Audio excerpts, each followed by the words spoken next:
आज mining sector को more strong और सस्टेनेबल बनाने के लिए अलग अलग इश्यूज पर हम डिटेल इस 2 दिन का कॉन्फ्रेंस में हम चर्चा करेंगे। आदरणीय प्रधानमंत्री जी का विजन है देश विकसित भारत बनना, देश आत्मनिर्भरता आगे बढ़ना। इसके लिए माइनिंग का एक्टिविटी में बहुत बड़ा योगदान प्रधानमंत्री विजन में है। हमारे भाई most respected honourable chief minister of Orissa Shri Mohan चरण मांझी जी, मेरा प्रांत के डिप्टी चीफ मिनिस्टर भाई तेलंगाना बट्टी विक्रमार्का मल्लू जी और बिहार प्रदेश के उप मुख्यमंत्री आदरणीय विजय कुमार सिन्हा जी, आंध्र प्रदेश के माइनिंग मिनिस्टर कोल्लू रविंद्र जी और असम के mines and mineral development minister honourable Kaushik Rai ji, Arunachal Pradesh के geology and mining minister Wangki Lowaising, honourable minister Chhattisgarh Shyam Bihari Jaiswal ji, honourable minister Gujarat Jagdish Vishwakarma ji और honourable minister of steel and mines Odisha, the host of this conference Shri Bhushan Jana ji, honourable minister of Punjab Birendra Kumar Goyal ji, honourable minister of mines geology forest department science and technology Sikkim Namgyal ji और honourable minister of industries commerce Tripura ji Dev Varma ji और हमारे government of India mine secretary Shri Kantarao ji, all the senior officers of mines and coal, those who are present in this event, सभी प्रदेश के अलग अलग विभाग के अधिकारी गण, मैं इस 3rd conference of mining ministers, इस कॉन्फ्रेंस में मैं एज ए मिनिस्टर मैं आप सब लोगों को स्वागत करता हूं। आज का इस कॉन्फ्रेंस का केंद्र कोणार्क में है। ये कोणार्क भारत की यूनेस्को हेरिटेज के साइट पर हम इस सूर्य भगवान का मंदिर जियो हेरिटेज साइट पर हम पूरा एकत्रित हुआ है। आज माइनिंग सेक्टर को मोर स्ट्रांग और सस्टेनेबल बनाने के लिए अलग अलग इश्यूज पर हम डिटेल इस 2 दिन का कॉन्फ्रेंस में हम चर्चा करेंगे। भारत आत्मनिर्भर भारत बनाना, भारत विकसित भारत बनाना, इसके लिए माइनिंग सेक्टर का इन डिटेल एक्शन प्लान तैयार करना जरूरी है, क्योंकि आदरणीय प्रधानमंत्री जी का विजन है देश विकसित भारत बनना, देश आत्मनिर्भरता आगे बढ़ना। इसके लिए माइनिंग का एक्टिविटी में बहुत बड़ा योगदान प्रधानमंत्री विजन में है। कोल और माइनिंग सेक्टर देश की जीडीपी में लगभग 2% कंट्रीब्यूट करते हैं। इसको आने वाले दिन में डबल करना है।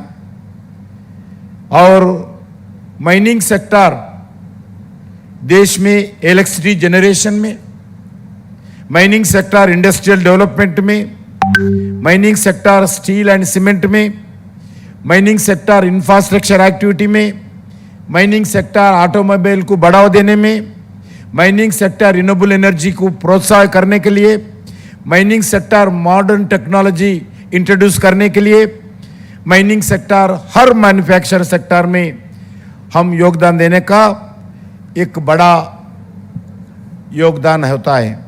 माइनिंग सेक्टर के बिना इकोनॉमिकल एक्टिविटी लगभग असंभव है। इसलिए हम उसी तरह इलेक्ट्रिसिटी इकोनॉमिक डेवलपमेंट ही नहीं बल्कि माइनिंग पूरा जीवन का एक आधार है। और आज भी देश में 72% ऑफ पावर जनरेशन, जो पावर डिमांड कोल सेक्टर से ही आज फुलफिल होता है, क्योंकि बिना बिजली का, बिना इलेक्ट्रिसिटी का एक दिन भी जनता तैयार नहीं है रहने के लिए। अगर खाना नहीं है तो 2 दिन भूखा रहेगा, मगर बिजली नहीं है तो 1 घंटा भी लोग नहीं रहते हैं। इसलिए हमारा जिम्मेदारी बनता है, जो जनता का जो एक्सपेक्टेशन है, एक एक्सपेक्टेशन के आधार पर हम पूरा व्यवस्था करना होगा। बढ़ते हुए इकोनॉमी एक्टिविटी, इंडस्ट्रियलाइजेशन की साथ साथ भारत की एनर्जी डिमांड को तेजी से आज बढ़ रही है और इसके लिए हम कोल प्रोडक्शन का भी उसके आधार पर हम बढ़ाना होगा। Coal production total value of लगभग 1,86,000 लाख करोड़ है। इसीलिए हम इसी दिशा में माइनिंग भारत लगातार प्रयास कर रही है। 2024 में हमारा कोल प्रोडक्शन 997 मिलियन टन रहा। आज भारत अगर लास्ट 10 ईयर्स अगर तुलना किए तो 76% कोल प्रोडक्शन भारत में बढ़ा है। 2020 तक 1.5 बिलियन टन कोल प्रोडक्शन का लक्ष्य रखा गया है। ऑल स्टेट गवर्नमेंट्स के मदद से ये टारगेट रीच होना हमारे लिए अनिवार्य है, जरूरी भी है। उसी तरह सस्टेनेबिलिटी टारगेट पूरा करने के लिए इलेक्ट्रॉनिक व्हीकल्स और क्लीन टेक्नोलॉजी जैसे इसके लिए लिथियम हो, कोबाल्ट हो और कॉपर जैसे मिनरल्स का डिमांड भी अपना देश में तेजी गति से आगे बढ़ रही है। और कोल और माइन में भारत को आत्मनिर्भर बनाने में सबका रिस्पांसिबिलिटी है।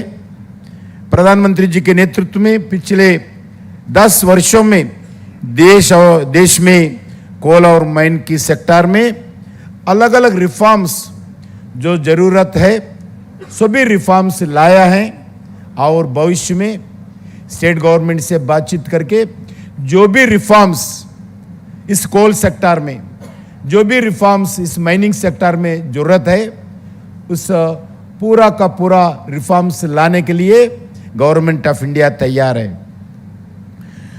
2015 से पहले कोल एंड माइन सेक्टर में कई प्रॉब्लम्स में थे। ब्लॉक एलोकेशन में लीगल इश्यूज थे, राज्यों का सही रेवेन्यू नहीं मिल रहा था और लीज रिन्यूअल में भी देरी होता था। लेकिन आज 10 साल में हालत पूरा हम रिफॉर्म्स के कारण बदल दिए हैं। आज कोल और माइन सेक्टर में देश की अर्थव्यवस्था के सबसे मजबूत क्षेत्र में एक बन गए हैं। एमएमडीआर एक्ट में अमेंडमेंट्स करके ऐसी कई रिफॉर्म्स लाए हैं जिसमें माइनिंग सेक्टर को भारत में तेज गति से आगे बढ़ रही हैं। प्राइवेट सेक्टर को भी भागीदारी होने के बाद माइनिंग सेक्टर को एक नया दिशा आज मिल रही है। एक्शन रिजीम आने के कारण आज माइनिंग सेक्टर में ट्रांसपेरेंसी और अकाउंटेबिलिटी आई है और अब तक लगभग 442 ब्लॉक्स का एक्शन हुए हैं। इन रिफॉर्म्स के कारण आज स्टेट गवर्नमेंट्स को एडिशनल रेवेन्यू भी प्राप्त हो रही है। 2015 से अब तक स्टेट गवर्नमेंट्स ने ऑक्शन प्रीमियम और रॉयल्टी के रूप में आज 2,69,000 का आज रेवेन्यू प्राप्त किया है, जो 2004-2014 के बीच में केवल 55,000 करोड़ का रेवेन्यू था। इसके अलावा माइनिंग एरिया में कम्युनिटीज को वेलफेयर के लिए 2015 में स्थापित डिस्ट्रिक्ट मिनरल फाउंडेशन ट्रस्ट में अब तक 1 लाख करोड़ से ज्यादा स्टेट गवर्नमेंट को जमा हो चुका है।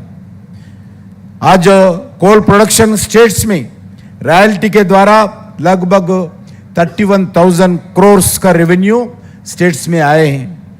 नेशनल मिनरल एक्सप्लोरेशन ट्रस्ट के द्वारा 23 स्टेट्स को माइनिंग और जियोलॉजी के डिपार्टमेंट को मजबूत बनाने के लिए एनमेट के द्वारा फाइनेंशियल असिस्टेंस भी भारत सरकार दे रही है। माइनिंग सेक्टर में आत्मनिर्भरता के लिए MMDR के एक्ट में काफी रिफॉर्म्स लाए गए हैं, जैसे कैप्टिव माइंस और मर्चेंट माइंस के डिफरेंस कम किया है, clearance transfer, mineral concession transfer जैसे रिस्ट्रिक्शंस को भी हम हटाए गए हैं। इन सभी रिफॉर्म्स को इफेक्टिवली इम्प्लीमेंट करने के लिए स्टेट गवर्नमेंट का साथ मिलकर काम करना, स्टेट गवर्नमेंट का पूरा कोऑपरेशन आज आवश्यक है। इसमें एक इंपॉर्टेंट विषय एक्शन का भी है। मिनरल बैग्स की एक्शन में कई स्टेट्स बहुत अच्छे काम कर रही हैं, लेकिन कुछ स्टेट में एक्शन हो रही है और कुछ स्टेट में जितना होना चाहिए उतना नहीं हो रहा है। मैं उम्मीद करता हूं कि GSI की रिफॉर्म्स पर स्टेट गवर्नमेंट माइनिंग ब्लॉक्स को तेजी गति से एक्शन करना चाहिए। दूसरा इंपॉर्टेंट विषय है माइंस ऑपरेशन। इस एक्शंस का इकोनॉमिक बेनिफिट तभी होगा जब इन ब्लॉक्स का आज समय पर माइनिंग हो, इस पर भी ध्यान देना चाहिए। मैं स्टेट गवर्नमेंट से अनुरोध करता हूं, इस तेजी से पूरा करने के लिए लैंड एक्विजिशन में भी तेजी से होना है। एनवायरमेंट फॉरेस्ट अप्रूवल भी और लाइसेंसेस मिशन मोड पर एक्सपेडिट करना चाहिए। आज सभी क्लियरेंसेस पर मैं अनुरोध करना चाहूँगा पूरा स्टेट गवर्नमेंट से ज़्यादा सिंगल विंडो फैसिलिटीज़ इंप्लीमेंट करना आज जो गुड गवर्नमेंट के सिस्टम में इम्पॉर्टेंट है। तीसरा इम्पॉर्टेंट इश्यू क्रिटिकल मिनरल्स, आज हमारा सामने बहुत चैलेंज है। आज भारत क्रिटिकल मिनरल्स पे ग्लोबल प्लेटफॉर्म पर थोड़ा जगह बनाया और क्रिटिकल मिनरल्स पर स्टेट गवर्नमेंट हो, गवर्नमेंट ऑफ इंडिया हो, प्राइवेट सेक्टर हो, हम सब मिलकर इसमें आज काम करना बहुत जरूरी है।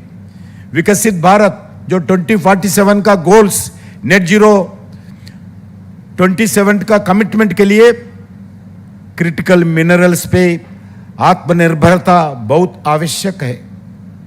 भारत में 48 क्रिटिकल मिनरल ब्लॉक्स का अभी तक एक्शन का लॉन्च किया गया, उसमें अभी तक 24 ब्लॉक्स का सक्सेसफुली एक्शन का आज अलॉटमेंट हो गया। 5th ट्रांच में आज आपके सामने ही 15 ब्लॉक्स का लॉन्च अभी किया गया। सभी ट्रांचेस पे इंडस्ट्रीज ने पूरा उत्साह से पार्टिसिपेट किया है। आने वाले समय में यही मोमेंटम और बरकरार रखना जरूरी भी है। क्रिटिकल मिनरल मिशन भी जल्दी कैबिनेट का अप्रूवल हो जाएगा। अभी आप वीडियो में देखे हैं, लास्ट जो बजट्स के समय पे आदरणीय finance minister critical mineral missions का घोषणा किया है। वो इस तरह ही नहीं है, जो हम क्रिटिकल मिनरल्स का इंपोर्ट करते हैं उसमें पूरा इंपोर्ट ड्यूटी भी 0 कर दिया है। इसलिए भारत में क्रिटिकल मिनरल की domestic production, recycling, overseas acquisition पर जोर देना हमारा सामने जरूरी है। हमने OMDR एक्ट को अमेंडमेंट्स के लाकर भारत में पहली बार ऑफशोर मिनरल्स का ब्लॉक्स बनाकर एक्शन किया है। 75 इयर्स के बाद पहली बार ऑफशोर में मिनरल एक्सप्लोरेशन किया है। मिनरल का जो माइनिंग करने के लिए आज हम एक्शन भारत सरकार का द्वारा दिया है। मिनरल सेक्टर को आत्मनिर्भर बनाने के दिशा में ये ऑफशोर माइनिंग का एक बड़ा कदम है। माइनिंग की सेफ्टी और एफिशिएंसी बढ़ाने के लिए आर्टिफिशियल इंटेलिजेंसी, ऑटोमेशन जैसे एडवांस्ड टेक्नोलॉजी का यूज करना है। ये हमारा सामने बहुत बड़ा चैलेंज है। हमें दुनिया भर में इन्वेस्टर को अपने माइनिंग इंडस्ट्रीज में इन्वेस्टमेंट करने के लिए हम मिलकर कमिटमेंट के साथ काम करना चाहिए। क्रिटिकल मिनरल्स की स्टेबल सप्लाई चेन बनाने पर जोर दिया है। मुझे आशा है कि स्टेट गवर्नमेंट्स की सहयोग से भारत जल्द ही क्रिटिकल मिनरल सेक्टर को एक ग्लोबल डेस्टिनेशन में लाने लिए बहुत काम करेंगे।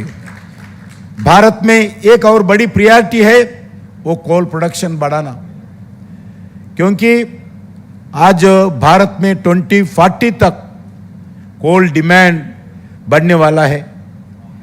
हमें हर साल 2 बिलियन टन्स की कोल की जरूरत होगी।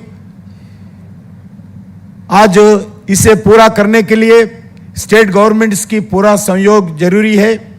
इसके अलावा कोल एंड माइन सेक्टर में सस्टेनेबल इनिशिएटिव्स के साथ साथ और प्रायोरिटी भी देते हुए आगे बढ़ना चाहिए। वर्तमान में भारत की रिन्यूएबल एनर्जी की इंस्टॉल्ड कैपेसिटी आज 200 गीगावाट्स है। 2030 तक हमने रिन्यूएबल एनर्जी का जनरेशन 500 गीगावाट्स का लक्ष्य रखा है। इसमें कोल और माइंस सेक्टर को बड़ा भूमिका निभानी है। इसी दिशा में कोल सेक्टर ने 2030 तक 15 गीगावाट रिन्यूएबल एनर्जी को योगदान का देने का ऑनरेबल प्राइम मिनिस्टर हमें जिम्मेदारी दिया है।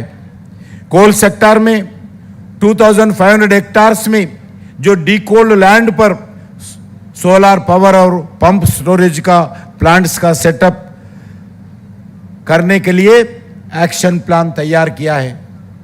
ऐसा ही हम सभी decoaled and other mining completed area lands पर सोलर पावर प्रोडक्शन को बढ़ावा देने के लिए स्टेट गवर्नमेंट्स भी पूरा ध्यान देना चाहिए। इसके अलावा government of India coal gasification initiative शुरू किया है और 2030 तक कोल गैसिफिकेशन के द्वारा 100 मिलियन टन कोल का गैसिफाई करने के लिए हम टारगेट रखा है। इसके लिए भारत सरकार ने इनिशिएटिव देने के लिए इंसेंटिव्स के साथ साथ आज 8,500 करोड़ इस कोल गैसिफिकेशन के इंसेंटिव्स देने के लिए एलोकेशन किया है। इसी दिशा में माइन क्लोजर एक्टिविटी को मिशन मोड पर करने के लिए आज ध्यान देना होगा, क्योंकि आज हम गांव में जो किसानों का लैंड लेते हैं, गरीबों का घर भी हटाते हैं, ट्राइबल्स का लैंड भी लेते हैं, मगर माइनिंग होने के बाद उस जगह फिर हम एनवायरनमेंट बचाने के लिए पूरा प्लान करना है। आज हमारे सामने बहुत बड़ा चैलेंज है। लगभग 140 कोल माइन्स डीकोल्ड हो गया, मगर माइन क्लोजर एक्टिविटी पूरा नहीं हुआ है। ये आने वाले पीढ़ी हमारे को क्षमा नहीं करती है। इसीलिए सभी स्टेट गवर्नमेंट से मैं अनुरोध करता हूं, जितना माइनिंग के लिए ध्यान देते हैं उतना ही जो माइन क्लोजर एक्टिविटी पर भी ध्यान देना जरूरी है। इसीलिए आप लोगों से मैं प्रार्थना करता हूं, जो गवर्नमेंट ऑफ इंडिया, जो कोल इंडिया का हो और स्टेट गवर्नमेंट्स का जो कैप्टिव माइंस हो, जो आपके हाथ में जो कमर्शियल माइंस हो, जो भी माइनिंग करने के बाद कंपलसरी इस माइन क्लोजर एक्टिविटी में ध्यान देना जरूरी है। आज हमारा सामने एक बड़ा ये चैलेंज है, माइन क्लोजर मेजर्स इंप्लीमेंट करने के लिए, लैंड को उसकी नेचुरल स्टेट में लौटाने के लिए जिम्मेदारी कमिटमेंट के साथ एक्शन प्लान तैयार करना है। आने वाले 3 साल के अंदर जितने भी डिकोल्ड माइन्स है और माइनिंग कंप्लीट होने जितने लैंड्स है, सबको हम एक एक्शन प्लान के साथ आने वाले 3 साल के अंदर पूरा माइन क्लोजर एक्टिविटी में पूरा करना है। ये हमारा सामने एक रेस्पॉन्सिबिलिटी है। नेचर को बचाना, गांव को बचाना, गरीब को बचाना, ट्राइबल को बचाना और एनिमल को बचाना, बर्ड्स को बचाना हमारा जिम्मेदारी है। ये काम निभाना है। लोकल कम्युनिटीज और एनजीओस को इन्वॉल्व करते हुए और ग्राम पंचायत के वार्ड मेंबर से लेकर ग्राम पंचायत में सेल्फ हेल्प ग्रुप से लेकर डिस्ट्रिक्ट कलेक्टर तक इलेक्टेड रिप्रेजेंटेटिव्स इन्वॉल्व होते हुए स्टेट गवर्नमेंट के नेतृत्व में पूरा माइन क्लोजर एक्टिविटी करने के लिए पूरा action plan state wise, district wise और माइन वाइज एक्शन प्लान तैयार करना, ये भी हम पूरा कमिटमेंट के साथ काम करेंगे, आगे बढ़ेंगे। और सभी ऐसे इनिशिएटिव्स और स्कीम्स को एक इफेक्टिवली इम्प्लीमेंट करने के लिए हम मिलकर काम करेंगे। दूसरा विषय है डिस्ट्रिक्ट मिनरल फंड। इस डीएमएफ का यूटिलाइजेशन पर पूरा एक ट्रांसपेरेंसी के साथ निगरानी रखना और सही उद्देश्यों के लिए उस फंड्स को यूटिलाइजेशन होना, ये भी हमारा अपना मिनिस्ट्रीज के तरफ से स्टेट गवर्नमेंट्स का पूरा जिम्मेदारी लेकर काम करना चाहिए। इसी डीएम के ऊपर पूरा अधिकार स्टेट गवर्नमेंट्स है। किसी विषय पे खर्च करना गाइडलाइंस गवर्नमेंट ऑफ इंडिया देंगे, भले देंगे, मगर खर्च करने का, प्रॉपर यूटिलाइजेशन करने का, जो इफेक्टेड पीपल होते हैं माइनिंग एरियाज में जो इफेक्टेड विलेजेस होते हैं, उनका विकास के लिए, उनका वेलफेयर एक्टिविटी के लिए काम करना हमारा जिम्मेदारी है। इसलिए डीएमएफ का भी हम पूरा ठीक तरीके से काम करना चाहिए। कोल सेक्टर में करीब 5 लाख लोकल लोगों को आज रोजगार मिला है। इसी क्षेत्र में और भी ज़्यादा रोजगार अवसर बनाने के लिए स्टेट गवर्नमेंट्स को स्किल डेवलपमेंट और कैपेसिटी बिल्डिंग का कदम उठाना है, क्योंकि जिस गांव में, इसी क्षेत्र में जो एग्रीकल्चर चले जाते हैं, जो पशुपालन का काम चले जाते हैं, गांव छोड़ना पड़ता है, उनको रोजगार देना जरूरी भी है हमारा। इसीलिए रोजगार देने में उसके लिए स्किल डेवलपमेंट का जरूरी प्लान करना चाहिए। कैपेसिटी बिल्डिंग करने के लिए गांव वालों को, गरीबों को, उस लैंड को, जो किसानों को जो लैंड जाता है, उनको एम्प्लॉयमेंट जनरेशन के लिए पूरा जितना हो सकता है हम पूरा प्रयास करना चाहिए। उसके लिए स्किल डेवलपमेंट भी आगे बढ़ना चाहिए। उसके साथ साथ भारत सरकार ने अलग अदर इनिशिएटिव लिया है, जो एक्सप्लोरेशन एक्टिविटी को और आगे ले जाने के लिए national mineral exploration trust NMAT इसी दिशा में एक क्रांतिकारी भूमिका एनमेट निभा रही है। अभी तक 329 प्रोजेक्ट्स को फाइनेंशियल असिस्टेंट के साथ एक्सप्लोरेशन को बढ़ावा देने के लिए काम कर रही है। वैसा ही जैसा गवर्नमेंट ऑफ इंडिया कर रहे, वैसा ही स्टेट गवर्नमेंट भी अपने जो मिनरल के एक्टिविटी के द्वारा, माइनिंग एक्टिविटी के द्वारा जो भी इनकम आता है, उसको जोड़कर आप स्टेट मिनरल एक्सप्लोरेशन ट्रस्ट भी स्थापित करना है। गवर्नमेंट ऑफ इंडिया की तरफ से भी जो स्टेट मिनरल एक्सप्लोरेशन ट्रस्ट को हम फाइनेंशियल असिस्टेंस देंगे, आप भी जो रॉयल्टी मिलता है उसमें से कुछ का इस स्टेट मिनरल एक्सप्लोरेशन ट्रस्ट को पैसे ट्रांसफर करके और उसमें भी आगे बढ़ना चाहिए। तीसरा विषय है जो इलीगल माइनिंग भी है। यह हमारा सामने चैलेंज है। कुछ स्टेट्स में इलीगल माइनिंग हो रहा है। जो स्टेट गवर्नमेंट के हाथ में जो माइनिंग है, जो अधिकार है, जो क्रिटिकल मिनरल्स है, जो कोल है, वैसे अलग अलग जगह इलीगल माइनिंग हो रहे उसको रोकना चाहिए। हम अभी अभी राजस्थान में देखे हैं, जो असम में भी देखे हैं, इलीगल माइनिंग के कारण जो एक्सीडेंट्स हो रहे, इलीगल माइनिंग के कारण जो समस्या समय समय पर आ रहे, उस इलीगल माइनिंग रोकने के लिए भी हम पूरा कमिटमेंट के साथ काम करना चाहिए। इससे निपटने के लिए स्टेट गवर्नमेंट सहयोग करना जरूरी भी है। केंद्र सरकार ने 2016 में माइनिंग सर्वेलेंस सिस्टम को लॉन्च किया गया, जिसके द्वारा हर अनयूजुअल और इलीगल एक्टिविटी पर तुरंत मॉनिटरिंग करना और अलर्ट कार्य करना हमारा जिम्मेदारी है। इसलिए मॉडर्न टेक्नोलॉजी के साथ इलीगल माइनिंग को रोकने के लिए हम पूरा प्रयास करना चाहिए। राजनीतिक दृष्टिकोण से हमारे ऊपर बहुत प्रेशर्स आते हैं, मगर मैं अधिकारियों से अनुरोध करना चाहता हूं, जो एक्ट है, एक्ट के आधार पर जो पॉलिटिशियंस रहेंगे उनसे बातचीत करना, उनको समझाना और इलीगल एक्टिविटी जो भी अगर एंकरेज करते हैं कुछ लोग, उनको रोकने के लिए पूरे अधिकारी एक्ट के आधार पर काम करना चाहिए। क्योंकि इसके लिए भी मैं हमारे माइनिंग सेक्टर में जितने भी एम्प्लॉयज काम करते हैं, जो कर्मचारी हो, ऑफिसर्स हो, एग्जीक्यूटिव्स हो, सीनियर ऑफिसर्स हो, उनको रेगुलर ट्रेनिंग होते रहना और टेक्नोलॉजी अपग्रेडेशन करते रहना और डाटा शेयरिंग करते रहना चाहिए।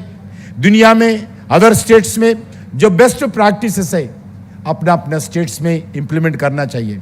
आपके पास जो भी बेस्ट प्रैक्टिसेस है, ऐसी कॉन्फ्रेंस में भी आप शेयर करते रहना, लगातार गवर्नमेंट ऑफ इंडिया को बताते रहना, क्योंकि इसमें और जो आने वाले दिन में रिफॉर्म्स लाना चाहिए। इस माइनिंग सेक्टर को दुनिया में भारत एक बड़ा स्थान लाना चाहिए। आपको मालूम है, आज मैं चाहता हूं स्टेट गवर्नमेंट से मिलकर सभी इश्यूज पर हम काम करना होगा, ज़्यादा से ज़्यादा तेजी गति से एक्शन लेना होगा। माइनिंग ऑपरेशन पर भी टाइम पर होना चाहिए। भारत सरकार ने जो समय दिया है, कोल का हो, माइनिंग का हो, 5 साल के अंदर, 6-7 साल के अंदर माइनिंग करना, उसके लिए देरी नहीं करना, जितना जल्दी हो सकता है माइनिंग एक्टिविटी तेजी से माइनिंग होना चाहिए। कल का काम आज करो, आज का काम अभी करो, ये माइनिंग मिनिस्ट्री में, कोल मिनिस्ट्री में ये जरूरी भी है। इसके लिए हम पूरा सस्टेनेबल माइनिंग प्रैक्टिसेस और टेक्नोलॉजी को अपनाना होगा। वैसे ही अपने अपने स्टेट गवर्नमेंट्स में प्राइवेट सेक्टर को पूरा बढ़ावा देना, ट्रांसपेरेंसी के साथ बढ़ावा देना। इसके लिए भी स्टेट गवर्नमेंट के आपके जो स्टेट में जो जितने भी एक्शंस होते हैं, दिल खोलकर आप ट्रांसपेरेंसी के साथ एक्शन करो। इसमें कोई भी ऐसा स्टेट गवर्नमेंट नहीं रहना चाहिए एक्शंस नहीं करे तो, क्योंकि अपना सुप्रीम कोर्ट जजमेंट के आधार पर जो रिफॉर्म्स भारत सरकार लाए हैं, इसके ठीक तरीके से इंप्लीमेंट होना चाहिए। जितने भी मिनरल्स है, ये मिनरल्स नेशनल प्रॉपर्टी है। इस मिनरल्स पे अधिकार पूरा भारत का है, जनता का है, गरीब का है, गांव का है। इस मिनरल पर कोई व्यक्ति लूटना नहीं चाहिए। इसके लिए मिनरल्स पर ट्रांसपेरेंसी के साथ एक्शन हो और एक्शन करने के बाद प्रॉपर टाइम पर माइनिंग हो, माइनिंग के आधार पर देश में विकास हो। इस विषय पर हम आगे काम करते रहेंगे। जो लैंड एक्विजिशन में जो अलग अलग समस्या आता है, उसमें भी ध्यान देना चाहिए।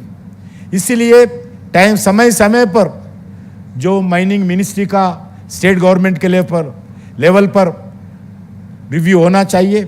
जो भी इश्यूज है, टारगेट लगाकर इश्यू को हल करना चाहिए। कुछ स्टेट्स में सालों भर वो इश्यूज ऐसी पेंडिंग है। इसके कारण भी माइनिंग जो अपने जितना प्रोत्साहन करना चाहिए वो प्रोत्साहन नहीं मिल रहा है। इसीलिए मैं आप लोगों से प्रार्थना करता हूँ, स्पेशली हमारा मिनिस्टर्स आए हुए हैं, उनके नेतृत्व में अपना अपना स्टेट्स में जो अलग अलग रिफॉर्म्स वो लोग ला रहे हैं, ऐसा ही छोटे छोटे इश्यूज भी मैं आदरणीय मंत्रियों से, अधिकारियों से अनुरोध करता हूं और इसमें रिफॉर्म्स आगे बढ़ना चाहिए। इसके लिए माइन वर्कर सेफ्टी, सिक्योरिटी और वेलफेयर पर भी प्रायोरिटी देना होगा।